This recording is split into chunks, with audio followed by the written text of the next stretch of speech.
এক রাজা তার বাগান বাড়ির উঠানে বসে আছে।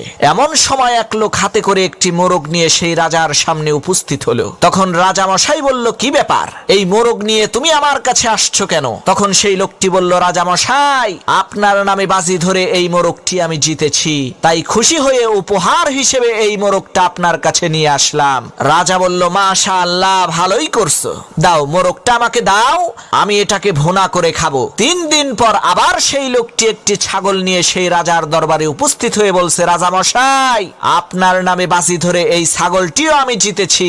রাজা খুশি হয়ে বলল, ও আচ্ছা, তাই নাকি, দাও, আমি এটাকে কাবাব বানিয়ে খাবো। পরের দিন সেই লোকটি অন্য আরেকজন লোককে সাথে করে নিয়ে রাজার কাছে এসেছে। তখন রাজা মশাই তাকে বলল, কি ব্যাপার, আজকে কি তুমি আমার জন্য কিছুই নিয়ে আসনি? তখন লোকটি বলল, রাজা মশাই, আজকেও এনেছি, এই যে দেখেন, এই লোকটার সাথে আপনার নামে বড় একটা ষাঁড় গরু বাজি ধরছি, দুর্ভাগ্যবশত বাজিতে আমি হেরে গেছি।